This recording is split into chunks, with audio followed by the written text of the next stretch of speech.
안녕하세요. 안녕하세요. 네, 간호사 국가고시 대비 모성간호학 강의를 하고 있는 오정아입니다. 여러분들 모성간호학 그러면은 되게 어렵다고 생각하시는 학생들이 많아요. 그쵸? 우리 모성은 목차를 보시면 임신, 분만, 산욕기, 갱년기, 질환 이렇게 되어 있거든요. 근데 우리 물론 여기 결혼하신 분들도 있지만 대부분은 미혼들이기 때문에 아직 임신, 분만 안 겪어봤어요. 그러니까 경험을 하지 않았으니까 전혀 알지도 모를 뿐더러 또 우리 남학생들이 좀 제법 앉아 계시는데 여성의 생식구조다 보니까 더 어려워요. 신기한 건 성인에서도 남성의 생식기계는 시험 문제 거의 없거든요. 근데 여성에서 지금 모성에서 여성의 생식구조들이 첨가가 됐기 때문에 여학생들도 어려워하고 남학생들도 어려워하는 과목 중에 하나입니다. 그런데 우리 모성간호학 공부를 잘 해놓으면 어떤 이득이 있을까요? 임신, 분만, 산욕기, 갱년기야. 그러면 여성 전체 관련된 것들을 전반적으로 공부하는 거기 때문에 삶의 흐름에 있어서 그 변화가 잘 느껴지실 거라고 생각을 합니다. 그리고 결혼해서 임신하고 출산하고 산욕기, 갱년기를 거치고 또 우리가 전에 공부했던 아동간호 공부를 잘 해놓으면 육아와 관련된 문제들이 같이 연결이 되죠. 그래서 모성 아동 쪽으로만 잘 해놔도 우리 삶의 흐름에 잘 연결시킬 수 있는 과목이고요. 여러분들이 우리의 삶에 있어서도 쉽게 이해할 수 있는 과목이 될 수 있습니다. 자, 아동간호학처럼 모성간호학도 잘 해놓으면 생각보다 높은 점수를 받을 수 있는 과목이기도 합니다. 그래서 최대한 제가 쉽게 설명을 할 거고 또 저의 경험담 이런 것들을 많이 이야기를 할 겁니다. 자, 목차를 보시면 정상 부분도 있고요. 고위험 부분도 있어요. 그러면 여러분들이 생각하실 때 어떤 파트에 포커스가 맞춰서 시험 출제가 많이 될까요? 네, 땡. 네, 정상 부분에 포커스가 맞춰집니다. 여러분 고위험 해봐야 몇 문제 안 나와요. 그래서 우리 정상 부분이 어딜까? 정상인부 간호, 정상 임신, 임신했을 때 간호, 아기 낳았을 때 간호, 산욕기 간호, 폐경, 갱년기 간호. 요것만 해도 여러분 25문제가 나오거든요. 그것만 공부 잘해도 반 이상은 문제를 맞을 수 있어요. 그렇기 때문에 제가 수업 시간에 그 부분을 더 강조할 거고, 물론 고위험도 문제가 나와요. 특히 임신의 고위험, 또 분만 시의 고위험 이런 것도 나오긴 하는데 정상 부분이 훨씬 고위험에 비해서 출제 빈도가 높다는 걸 이해를 해주시면 될 것 같고요. 자, 모성간호학 역시 3시간씩 6회, 총 18시간으로 진행이 될 겁니다. 또 모성간호학 똑같이 기본개념 요약집과 그다음에 문제 같이 연결돼서 기본개념 문제를 풀고 문제풀이를 진행할 계획입니다. 여러분 모성간호학 결코 어렵지 않아요. 쉽게 공부할 수 있고요. 자, 질문 있으신 분들은 저랑 쉬는 시간에 물어보셔도 되고요. 인강에 참여하시는 학생들은 거기 질문방에 글을 올려주시면 제가 최대한 빨리 글을 올려보도록 하겠습니다. 그런데 한 가지 부탁드릴 것, 오전에 올리시고 오후에 컴플레인 하시면 네, 좀 어렵죠. 아직은 시간 충분하죠. 그래서 하루 이틀 정도 시간은 주시기 바랍니다. 그런데 내가 급하다 보니까 오전에 올리시고 학원에 컴플레인 하시는 분들이 좀 가끔은 있어요. 조금 여유를 두고 기다려 주셨으면 꼭 올려드릴 겁니다. 아셨죠? 이제 수업을 시작해 보도록 하겠습니다. 자, 먼저 유인물이랑 같이 챙겨서 놓으시고요. 기본 이론책 213페이지. 여성 건강의 개념입니다. 근데 여성 건강의 개념은 그렇게 중요하지는 않아요. 가장 첫 번째 줄에서 중요한 게 뭘까? 여성 중심과 그 여성을 포함한 가족 중심이다. 우리 아동간호에서도 그렇게 배웠었죠? 그래서 여성 중심, 가족 중심 꼭 기억을 하셔야 되겠고, 전 연령층의 건강관리를 제공하는 거죠. 그래서 여성과 가족에 대한 포커스를 맞추는 거고, 가임기 여성뿐만 아니라 신생아, 남편까지도 포함한 가족 전체의 건강관리다 라고 보시면 되겠고요. 그다음에 목적에서도 보세요. 여성 삶 전체에서 간호를 하는 거고, 가족중심 접근법, 여성중심 접근법. 계속 이 말이 반복되는 걸 볼 수 있습니다. 그 다음에 마지막 땡은 별표. 성특성과 관련해서 사춘기에서부터 폐경기까지, 그쵸? 여성에게 나타나는 문제를 중심으로 가족중심, 여성중심의 방법입니다. 접근 방법은 두 가지예요. 가족중심, 여성중심의 동그라미 치시고요. 가족 전체 과업이라는 것을 꼭 기억을 하셔야 되겠죠. 그래서 가족들이 참여하는 참여분만, 자연분만, 모자동실, 가족분만, 가정분만 이런 것들이 여기에 들어가게 되고 여성 중심의 여성이 주체적인 결정을 하면서 분만이라든가 그 다음에 임신, 그 다음에 나머지 것들을 해결해야 되는 것이다. 뭐 이런 흐름으로 보셔도 됩니다. 그 다음에 두 번째, 여성건강 간호사의 역할. 간호사의 역할은 왼쪽에 있는 굵은 글씨는 굳이 여성이 아니더라도 다 들어가죠. 아동에서도 들어가고 성인에서도 들어가요. 자, 그런데 특히 옹호자의 역할이 최근에서 굉장히 중요하다고 말씀을 드렸죠. 자신에게 맞는 건강관리 방법을 선택해서 지지하고 거기에 관련된 의사결정을 할 수 있도록 대안적인 정보를 제공하는 것들이 옹호자의 역할입니다. 그래서 그 땡들은 앞에 궁극무시에 따른 역할이기 때문에 읽으면 금방 알 수 있는 거니까 그냥 넘어가겠습니다. 네, 좋습니다. 그러면 문제를 볼게요. 163페이지 여성건강의 개념 1번 여성건강의 총체적 목적을 물어봅니다. 그러면 1번은 X예요. 왜 X일까요? 여성 생식기 문제만 다루는 게 아니죠. 가임기 여성, 신생아, 남편을 포함한 전체, 가족 전체의 건강관리에 포커스를 두는 거기 때문에 틀린 거고요. 가임기와 관련된 초경과 폐경에 관한 간호를 하는 거다? 아니죠. 사춘기에서부터 폐경기까지가 아니라 폐경기 이후까지 하는 거니까 틀린 거고 3번은 어디가 틀린 거지? 그렇죠. 정신적 건강에 초점을 맞춰서 간호하는 건 아니고 4번은 어머니 역할이 틀린 거죠. 가족 중심이에요. 그래서 틀린 거고 5번 여성 개인과 가족 중심 관점으로 포괄적 간호를 하는 거죠. 가족 전체에 대한 케어이기 때문에 포괄적 간호 맞습니다. 2번 가족 중심에 초점을 둔 여성 건강 간호의 관점 답은 1번이죠. 임산부와 가족이 자연적인 출산 과정을 경험하는 것이죠. 2번은 어디가 틀린 걸까요? 여성 혼자만 주도하는 게 아니죠. 그렇죠? 가족 전체의 과업이다 라고 보셔야 돼요. 여성의 주도 이 말이 들어가서 틀린 거고 여성 개인의 요구에 중점을 둔다? 아니죠. 가족의 요구에 반영을 해야 되는 거고 출산하는 동안 여성을 가족 내 역할 당연히 제어하는 거는 쉽게 틀린 거지 4번은. 그 다음에 5번은 의료인의 주도가 아니죠. 가족의 주도죠. 가족 내 자원을 이용해서 가족, 여성을 포함한 가족의 주도로 해야 되는 거죠. 3번, 여성 중심 간호. 생식질환 틀렸고 전통적인 역할 아니고 수동적으로 반응하는 존재 아니고 자율적으로 의사결정하는 주체가 돼야 되고 그렇죠? 지배자, 피지배자 이건 말도 안 되는 거지. 당연히 이런 문제. 답은 4번입니다. 4번. 자, 4번이 24년도 기출이에요. 한번 보세요. 현대 여성 간호사의 역할. 자, 몇 번일까?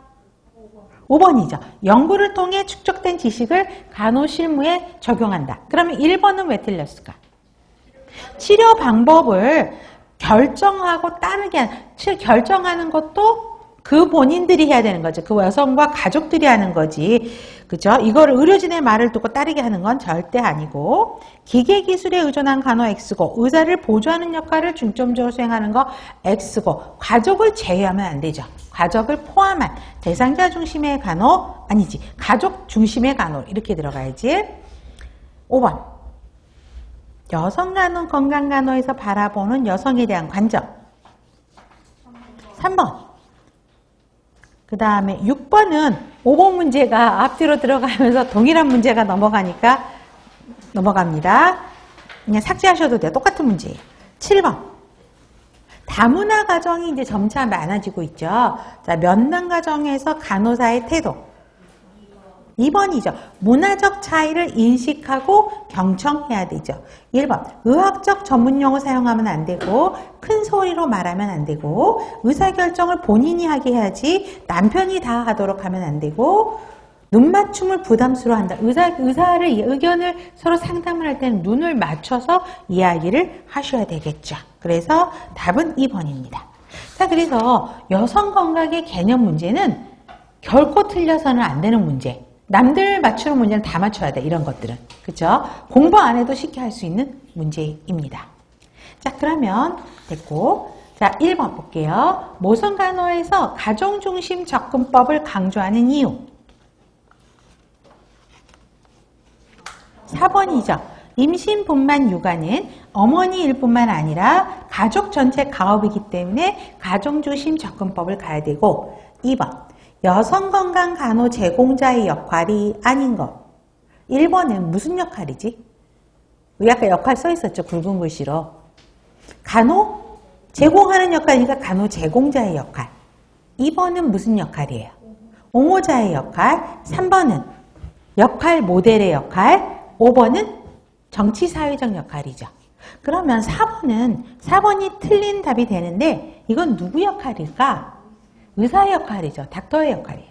그래서 틀린 거고 3번 여성건강 간호의 개념에 대한 내용으로 가장 알맞은 것.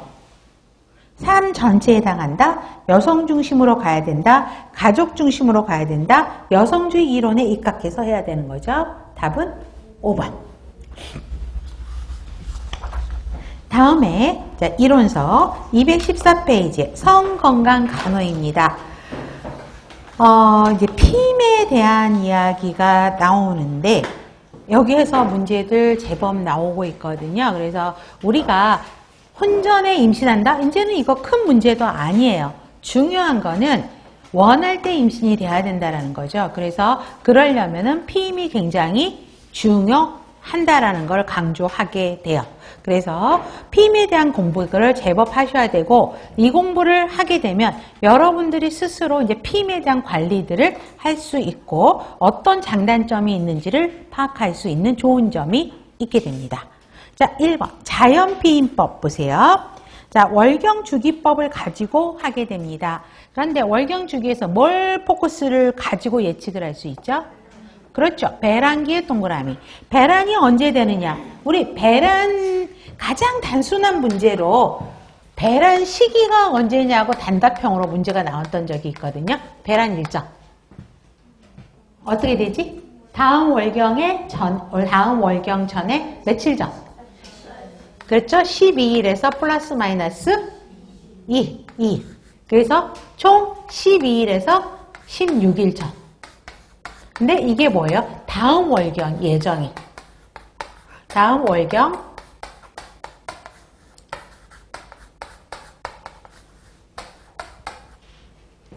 12 플러스 마이너스가 아니라 4다. 그쵸? 이렇게 돼야 되나? 네, 그쵸? 그래서 총 이렇게 외우시면 다음 월경의 12일에서 16일 전이라고 보셔야 됩니다. 그래서 이 배란 시기를 물어보는 문제는 꼭 기억을 하셔야 돼요. 그래서 이거는 여러분, 근데 이것도 굉장히 사실은 규칙적인 여성에게만 해당이 되는 거죠. 그래서 여러분 이왕이면 계획된 임신을 하는 게 좋지 갑자기 예측하지 못한 부모를 준비하지 않은 상태에서 임신이 되게 되면 되게 당황스럽고 전혀 준비가 되지 않아요. 그렇기 때문에 규칙적인 친구들은 이거 꼭 기억하셔서 내가 배란이 언제다라는 거는 기억을 하셔야 되죠. 그래서 우리가 여성이 지금 나이의 여성이라면 핸드폰에 그거 한번 표시를 한번 해보세요. 월경 시작일, 끝날. 그래서 내가 며칠 주기로 하고, 그쵸? 배란이니 그럼 대강 언제쯤이 되는지 확인할 수 있고요. 그 다음에 배란할 때, 나중에 또 배란할 때, 배란 시에 증상이 있거든요. 그때쯤, 내가 배란이는 것 같은데 배란 증상이 있나? 그러면은요, 어떤 분들은요, 배란 증상도 아시는 분도 있어요. 그 어떤 분이 저거든요. 그래서 그 배란할 때 그 느낌을 알아서 배란이 되는구나. 그러면 임신을 계획하고 있었기 때문에 그죠? 부부관계를 시도를 해봐. 이런 식으로 해서 임신을 계획할 수 있다라는 거죠. 그래서 보시면 돼요.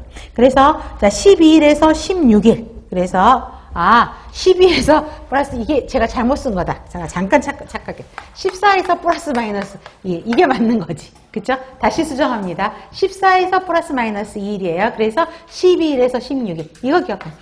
잠깐 제가 혼돈이 왔어요. 자, 11에서 16일 전인 거죠. 그래서 보시면 돼요. 그래서 두 번째, 땡! 별표. 그래서 요때가 배란기이기 때문에 수정이 될 수 있어서 이거는 피임이니까 요때 관계를 가지면 안 되는 거죠. 그래서 피임이 되는 겁니다.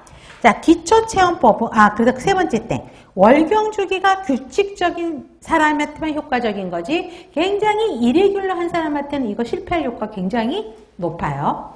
기초체험법은 체온 변화를 가지고 이제 판단을 하는 건데, 배란 전후의 체온 변화가 어떻게 변하죠? 우리 큰 소리로.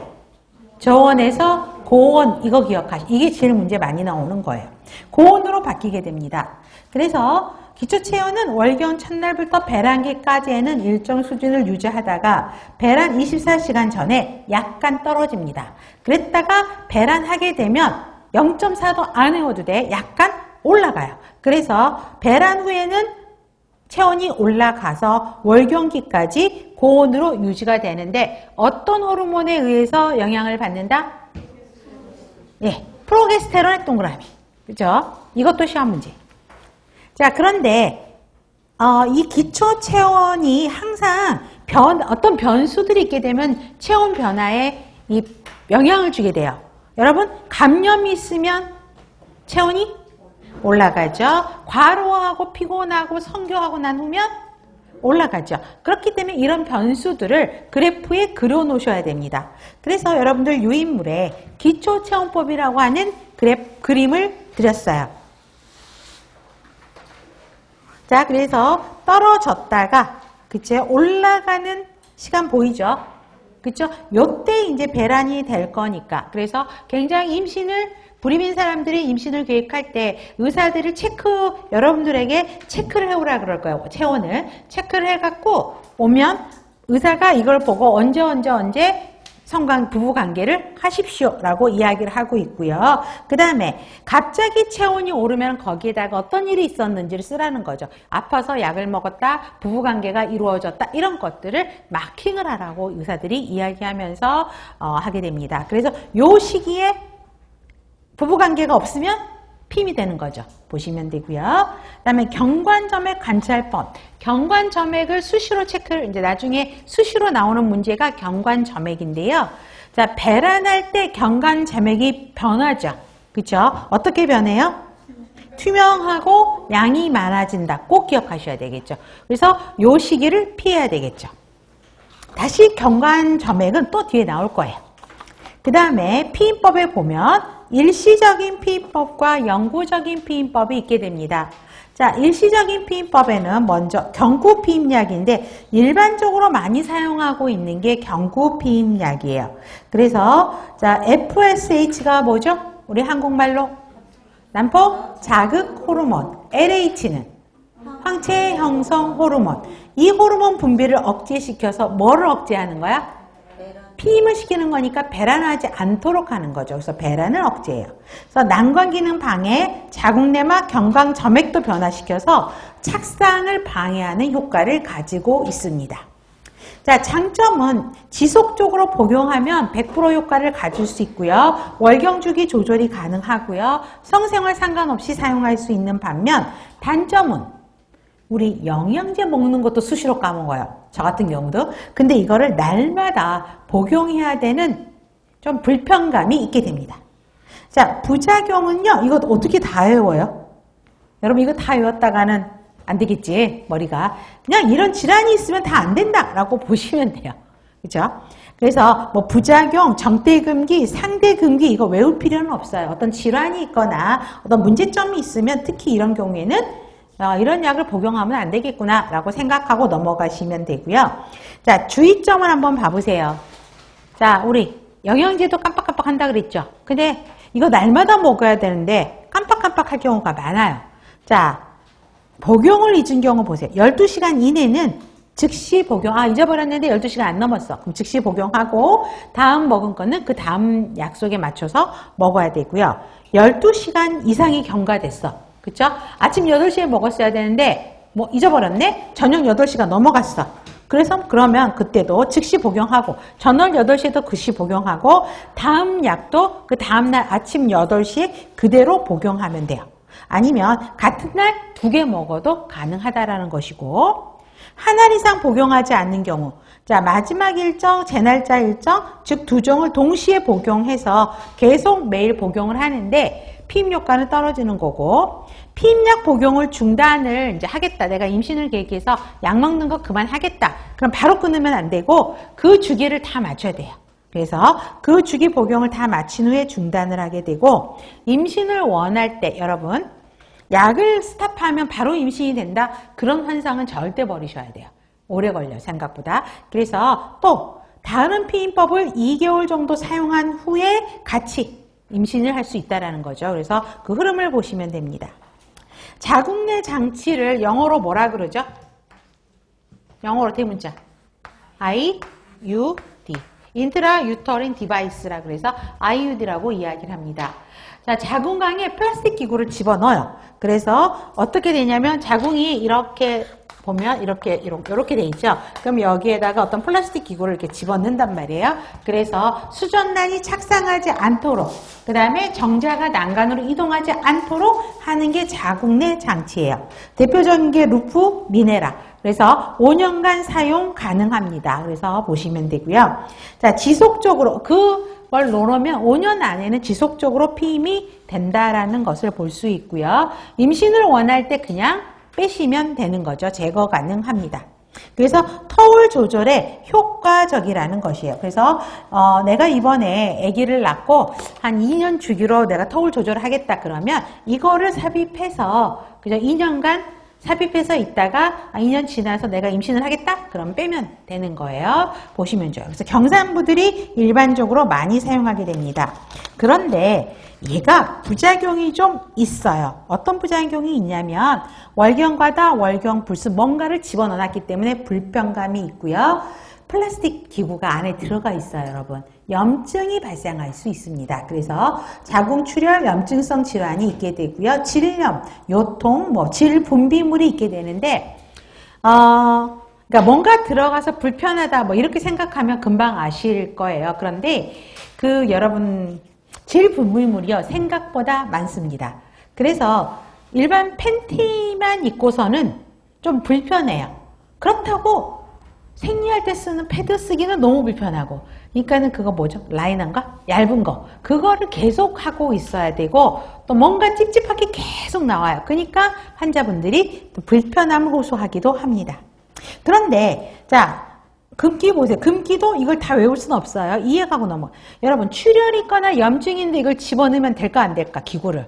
안 되겠지. 그래서 염증성 질환이 있으면 안 되고 근종이나 암이나 출혈이 있게 되면 안 되고 임신을 했는 의심하고 있는 상태에서 이걸 집어넣으면 안 되는 거지. 그래서 이거는 금기를 알아야 되긴 하는데 이해가 동반되면 쉽게 알 수 있어요.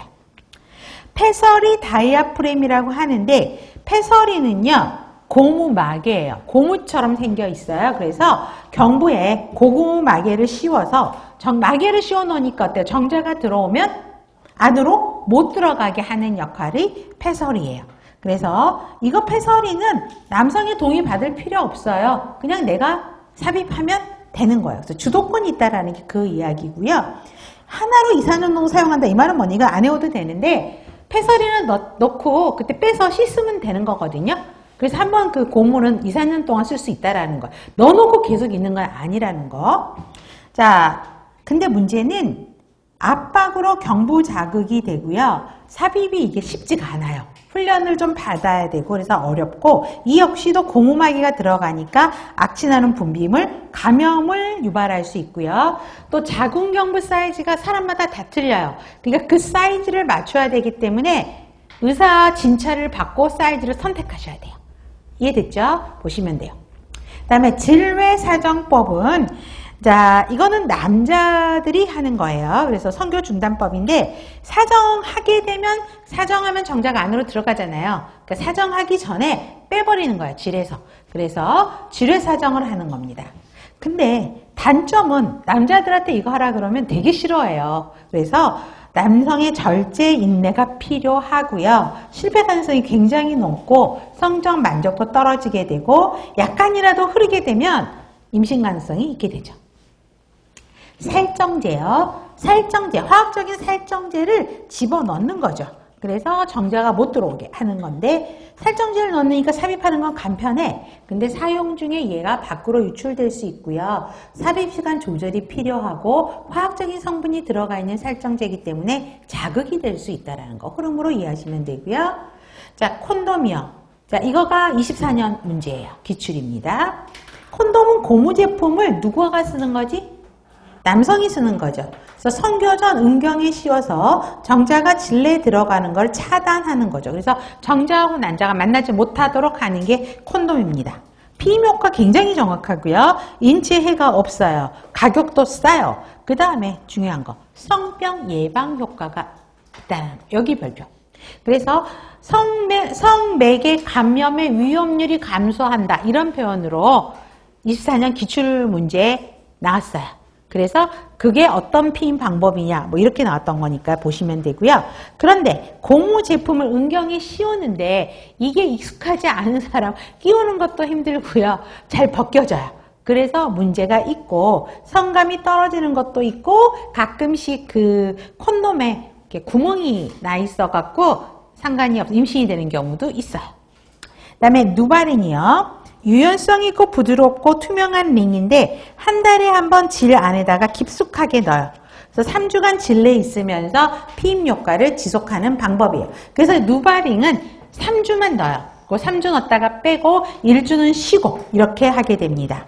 그래서 근데 병원에서 처방받아서 약국에서 구입해서 하게 됩니다. 장점은 적은 용량의 호르몬제가 위장관 통과하지 않고 질벽을 통해서 인체 흡수되니까 좋은 거고 단점은 호르몬이 들어가 있는 거거든요. 누바링에는. 그렇기 때문에 호르몬으로 인한 부작용들이 있게 됩니다. 피하 이식법은요. 항체 호르몬이 담긴 튜브를 피하에 이식하는 방법이에요. 그래서 매일 일정량의 호르몬이 나오게 함으로써 3에서 5년간 피임을 하게 됩니다. 양도 굉장히 작고요. 그래서 소량의 프로게스틴이 방출되는 거고요. 자, 경관 점액의 점성도가 여러분, 점성이 이게 흐물흐물해야 정자가 통과하기 쉽죠. 점성도가 높다는 거는 이 점성이 높아서 정자가 통과하기 어렵습니다. 그래서 그거를 점성도를 증가해서 하는 방법. 피임 효과 99% 이상 장기간 피임이고요. 사용 중지하면 바로 임신 가능한데 황체 호르몬 담긴 튜브를 집어넣는 거란 말이에요. 그렇기 때문에 월경분순 호르몬으로 인한 부작용, 그 다음에 이식 부위에 이물감 등이 있게 됩니다. 페미돔은 여성이 하는 거예요. 그래서 임신 방지라는 목적이 사게 되고 HIV, 에이즈로서부터 보호하기 위한 거고 플라스틱 제침으로 투명하게 만들어져 있어서 질 속에 삽입되어 있는데 질 쪽으로 들어가는 부분은 막혀 있고 바깥쪽은 남성의 성기가 들어가지 성기는 들어가고 사정을 하는데 여성의 질 쪽으로 들어가는 부분이 막혀 있기 때문에 정자가 질 안으로 들어갈 수 있어요? 없어요? 없어요. 그래서 보시면 되고요. 페미돔이 있고 그 다음에 영구피임법 보세요. 영구피임법은 자르거나 묶어버리는 거예요. 그래서 난관결찰, 난관이 이렇게 있으면 여기를 잘라버리거나 여기를 이렇게 묶어버리는 거죠. 그래서 보시면 돼요. 절제술이 자르는 거고 결찰은 묶는 거. 자, 그래서 그러면 월경배란 호르몬은 왜 정상일까요? 왜? 여러분, 월경, 배란, 호르몬들이 어디에서 나와요? 어디에서 나와? 여기가 난관이고 여기에 난소가 있죠. 그렇죠? 난소는 얘네들이 있어요, 없어요? 여기 관만 자른단 말이에요. 잔만 자르고 묶어버리는 거기 때문에 이런 거에선 호르몬들이 다 나온단 말이에요. 그렇기 때문에 이건 다 가능하다고요. 그래서 이런 게 시험 문제야. 월경, 배란, 호르몬은 정상이야. 근데 임신은 왜 불가능해요? 자, 수정은 어디서 하냐면 여기 난관에 나중에 또 강조할 건데 팽대부에서 수정이 되거든요. 그쵸? 근데 여기 난관을 잘라버렸어. 묶어버렸어. 그쵸? 수정도 안 되고, 수정이 됐더라 그래도 지나가지를 못하지. 수정란이 어디로 들어와? 난관을 지나서 자궁에 착상을 해야 되잖아. 이 통로를 묶어버린 거고 자르는 거기 때문에 임신은 불가능하다라고 보시면 됩니다. 장점은 어렵진 않아요. 간단하고 뭐 20분, 10일 이런 거 안 해도 되고 시술 가능하다 뭐 이런 거 흐름으로 봐도 되고 피임 효과는 100%예요. 부작용 생각보다 적습니다. 단점은 이거 다시 풀어주세요. 그죠? 연결해주세요. 어렵다는 거죠. 생각 잘 하셔서 하셔야 되고 정관 절제 수술, 정관을 자르는 거죠. 그래서 절제를 하거나 보시면 되는데 자 중요한 거 세 번째 땡이요. 남성들의 때 정관 절제 하라 그러면 되게 쭈삣쭈삣합니다. 왜? 성생활에 영향을 줄 수 있고 남성의 정액량이 줄어드는 거 아니냐라고 하면서 피임은 니네가 하는 거지 이렇게 막 남자분들이 이야기를 하거든요. 절대 아니라는 거. 피임 효과 100%고요. 그 다음에 단점은 복원하기 어렵죠. 예전에는 출산이 많을 때는 이거 다 하라 그랬거든요. 수술. 근데 요즘에 이거 수술하라고 하면 안 해요. 그죠? 안 하려고 하죠. 출산을 격려하고 있으니까 보는데 복원의 어려움.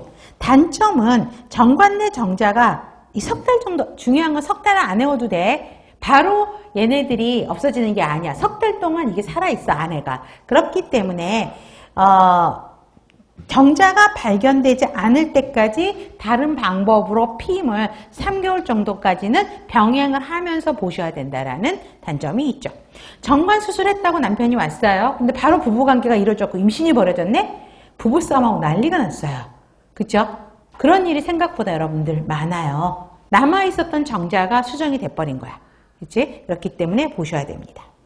그 다음에 시험 문제 많이 나오는 게, 제일 많이 나오는 게 성교피임법, 응급피임법. 이게 제일 많이 나와요.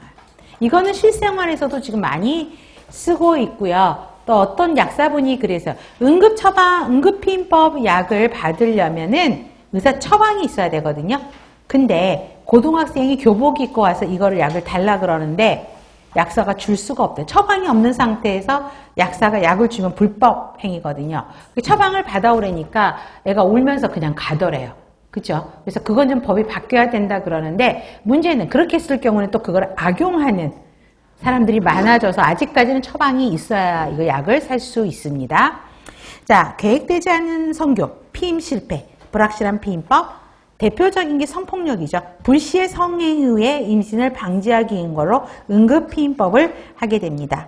성교 후에 이제 피임을 하는 건데 단기간에 강력한 폭발적인 호르몬에 노출을 시켜서 배란을 지연하고 억제하고 정자 난자가 난관 통과를 방해해서 수정을 억제하는 역할이에요. 자, 그래서 중요한 거 세 번째 때 피임에 성공할 때는 일주일에 질출혈이 있다 없다. 질출혈이 있으면 피임 실패가 아니라 피임에 성공한 거예요. 그것을 기억을 해야 되고요. 복용법이 항상 나오는 시험 문제 별표. 성교 후 몇 시간 안에 먹는다? 72시간 숫자는 꼭 외워야 되고요. 그 다음에 두 번째 약은 복용은 언제? 12. 그래서 72, 12는 꼭 외워야 돼요. 근데 중요한 거. 임신을 물론 뒤에 어디 밑에 금기증 한번 봐보세요. 복용 전에 임신을 확인하고 이 약을 먹어야 되겠죠. 그죠? 그렇기 때문에 우리 임신을 확인하는 검사가 어떤 검사지? 임신 확인하는 검사 우리 소변으로 하는 거예요.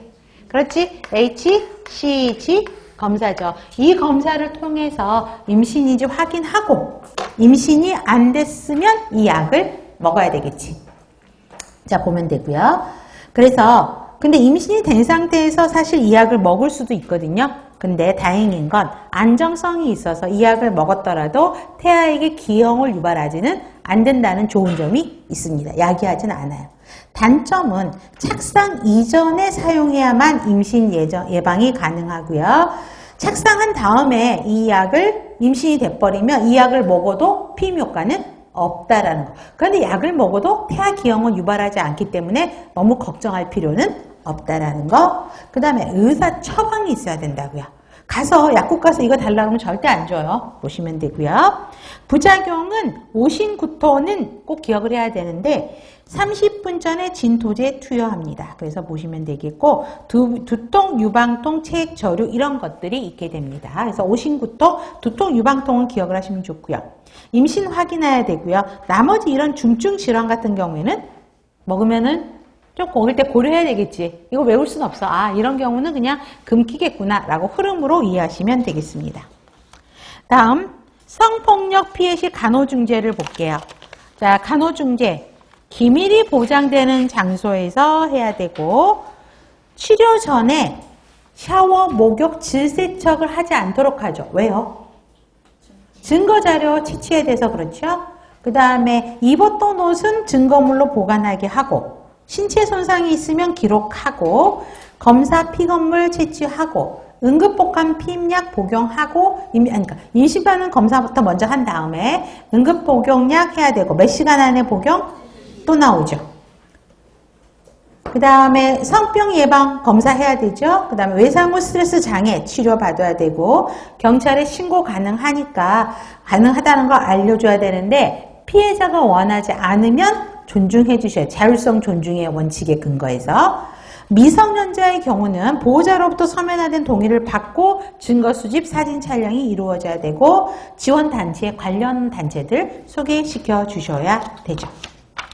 네, 좋습니다. 그러면 문제 볼게요. 165페이지.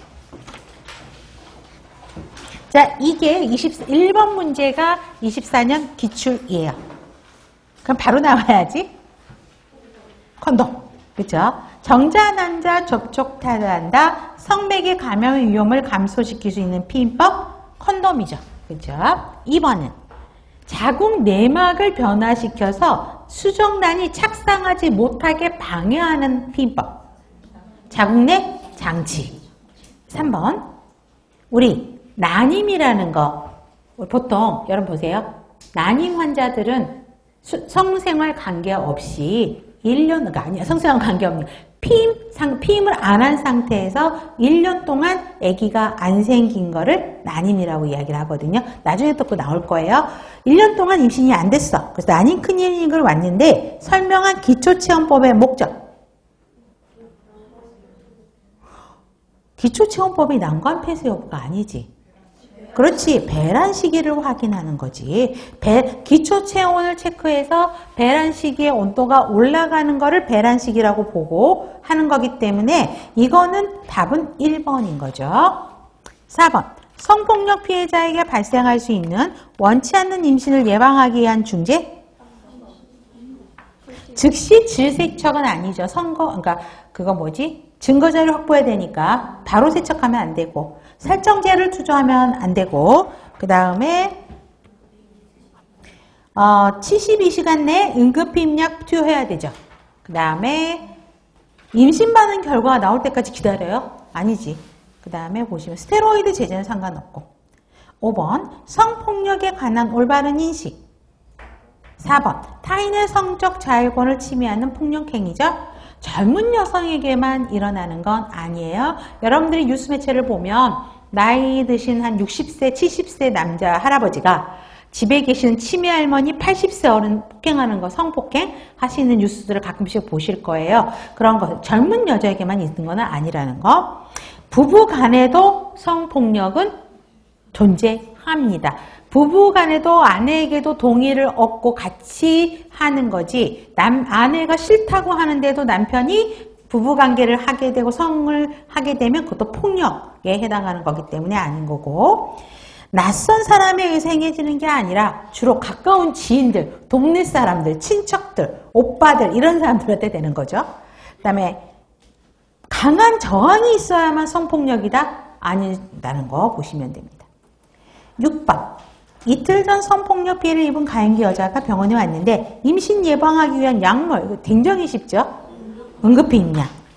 7번 성폭력 피해자에 대한 간호중재.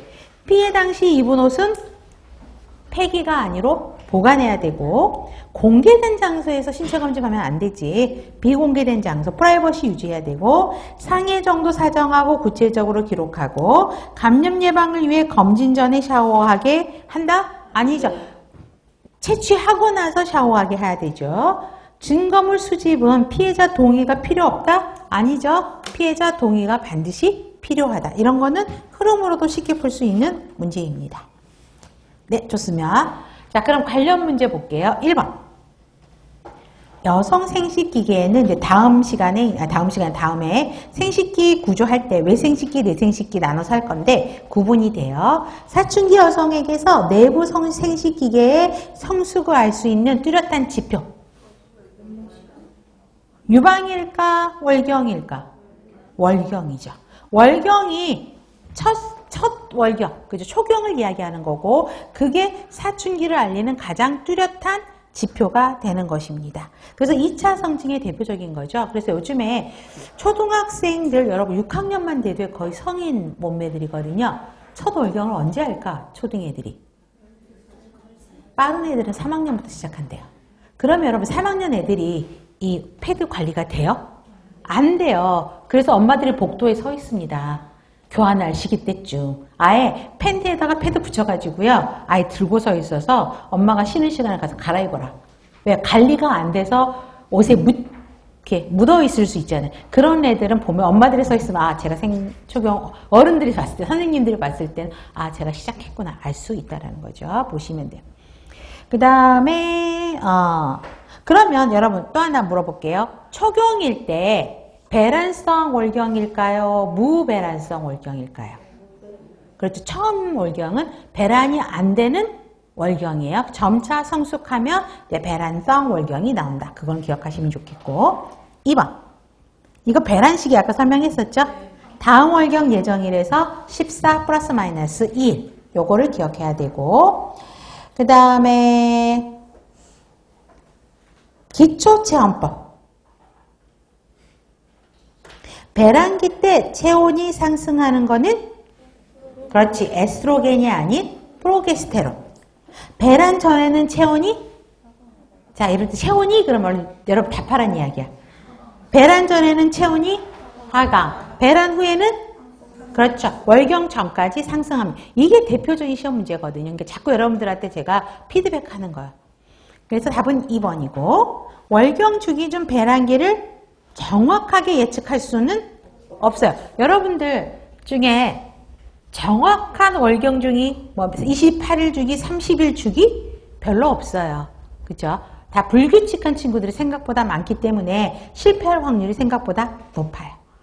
체온이 상승하였을 때 성관계를 하면 안 되지. 문제가 피임을 물어본 거야. 임신을 하려면 이때 성관계를 하면 되는 거고 피임하려면 안 해야 되죠. 그 다음 과로, 감염, 성교는 기초체온에 영향을 주는 요소이죠. 답은 2번. 4번. 자, 4번 같은 경우는 1, 2, 3, 4, 5가 하나하나의 문제로 다 대두될 수 있는 문제예요. 자, 1번. 영구피임법은 자궁내 장치, 난관 절제술. 자궁내 장치는 일시적이죠. 그죠? 난관 절제술이 영구고 2번은 월경 주기가 불규칙한데 첫째를 분만하고 둘째 낳기까지 3년 토울의 목적으로 신경 쓰지 않으면서 확실하게 피임을 원할 때 좋은 피임 방법이 무엇인가? 이렇게 질문이 들어가면 자궁내 장치. 3번 배란 시기를 이용해서 자연적인 성관계를 피함으로써 정자와 난자의 수정이 일어나지 않도록 하는 피임법은 무엇인가? 이거 뭐지? 바로 나와야지. 기초 체온법이지. 4번은 한 번 삽입하면 여러 회를 사용함으로 저렴하며 편리하지만 삽입했을 때 출혈 및 골반염증을 유황할 수 있는 피임 방법은 무엇인가? 자궁내 장치예요. 패서리는 넣다가 뺀다니까요. 4번은 자궁내 장치. 5번 배란기 때 분비물은 자궁경강 점액이 어떻게 된다 그랬지? 양이 많아지고 묽어지고 견사성이 뭐예요? 쭉 이렇게 늘어나는 정도거든요. 증가하고 점성도가 묽어야지 정자가 통과하죠. 그래서 이게 배란기의 점액의 변화입니다. 그래서 이런 배란 시기를 측정하여 피임하는 방법은 경관점액 관찰법이죠. 답은 5번입니다. 자, 5번. 하루에 매일 하나씩 경구용 피임약을 투약하는 사람이 하루 걸렀대. 그럼 어떻게 해야 될까? 즉시 하나를 먹고 그 다음에는 그대로 정해진 시간에 하나를 복용입니다. 답은 3번. 6번.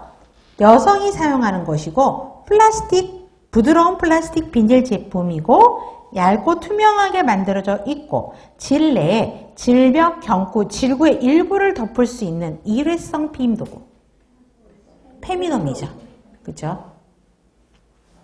누바링은 3주를 쓸 수 있다 그랬어요. 3주 쓰고 그다음에 호르몬을 넣은 걸 튜브를 3주 쓰고 1주는 쉬었다가 하는 거거든요.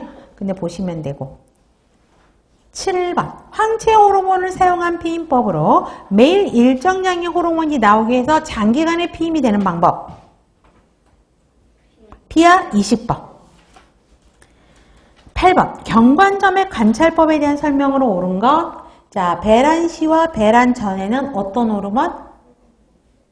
에스트로겐. 배란 후에는 프로게스테론이 우세한다. 프로게스테론, 에스트로겐 위치 바꾸면 되죠. 근데 이거 다 기억해야 돼요, 여러분. 하나하나 문장 꼼꼼히 보셔야 돼요. 배란위를 중심으로 점액이 증가해요, 감소해요? 점액량이 많아진다 그랬죠. 증가했다가 감소하는 기간을 전후로 가임기가 된다. 2번이 맞죠.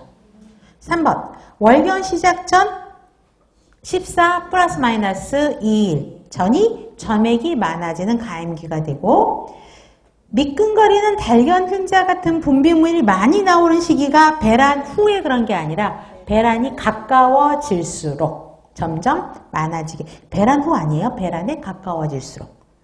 배란 시에는 경관점액 점소 온도는 그렇죠. 감소해야 정제가 쉽게 들어올 수 있죠. 답은 2번. 그래서 8번 문제는 여러분 기본으로 꼭 갖고 알아요. 꼭 알아야 돼요. 제일 많이 나오는 문제가 이런 문제. 9번. 응급피임법. 약국에서 바로 약 못 산다 그랬어요. 의사가 진찰하고 처방이 있어야 되고 답은 2번이죠. 72시간에 한 번. 그 다음에 12시간 후에 두 번째 약물. 자, 부작용으로 감염, 월경량 과다, 월경불순이 있는 거. 여러분 감염의 포커스를 맞춰봐. 뭔가 삽한 거지. 그치? 자국 내 장치 부작용, 대표적인 부작용이에요. 그 다음에 응급피임법 부작용이 아까 뭐였지?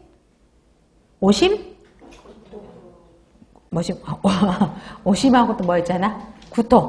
그치? 그 상구토제 사용돼야 되고 유방통, 어지러움 있게 되죠. 그래서 그것도 별표.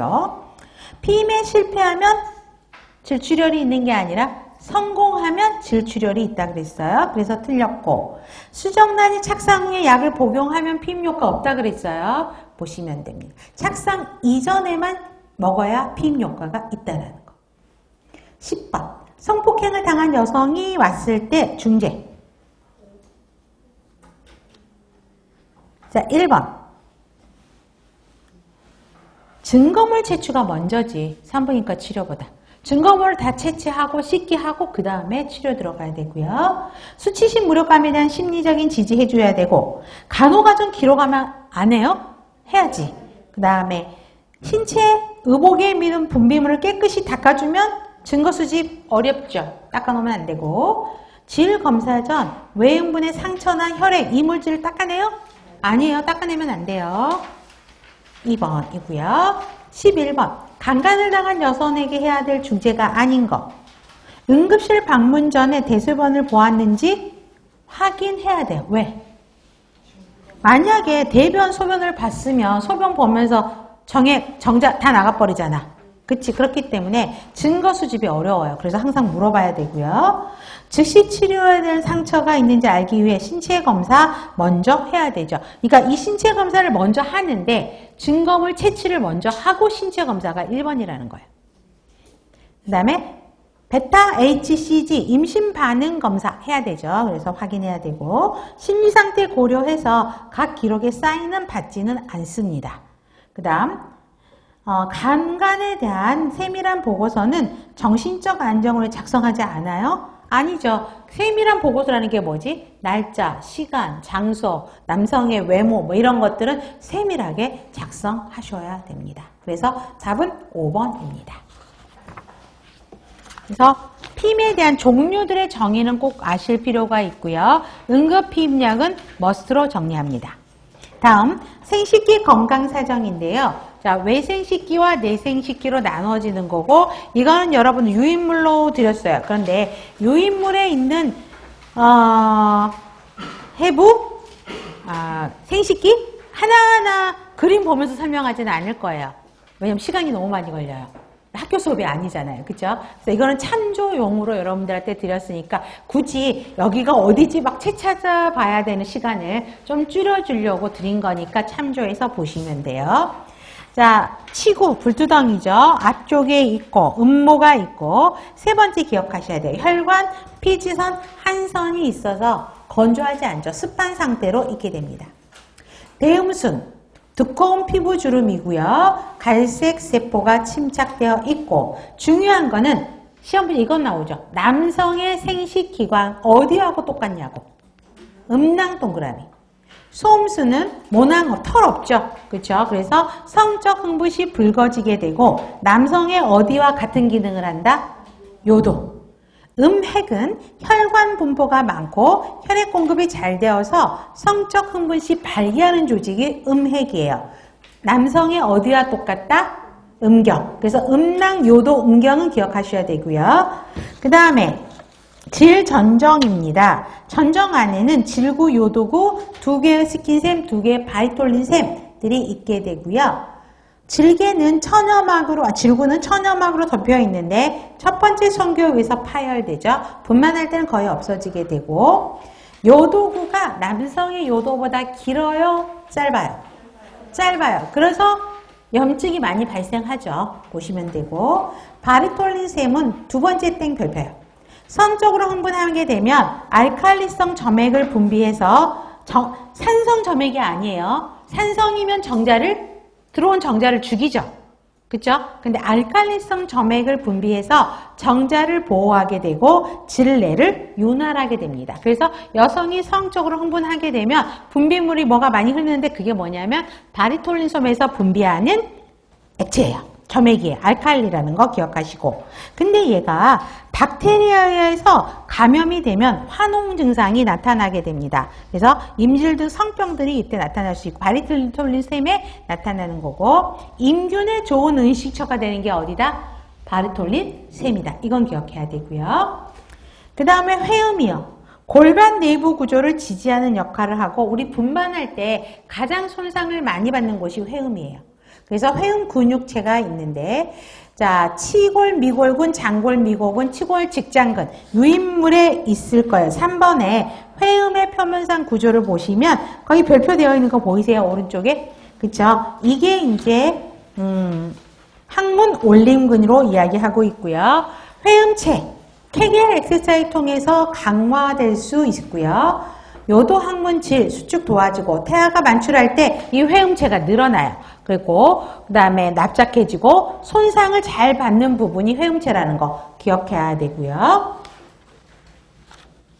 네, 기억해야 되고요. 그리고 끝났네. 네, 좋습니다. 그러면 여기까지 하고요. 내생식기 구조는 다음 시간에 하겠습니다. 잠깐 쉬었다가 진행할게요. 그래서 여성의 생식기 구조는 좀 잠깐 그 그림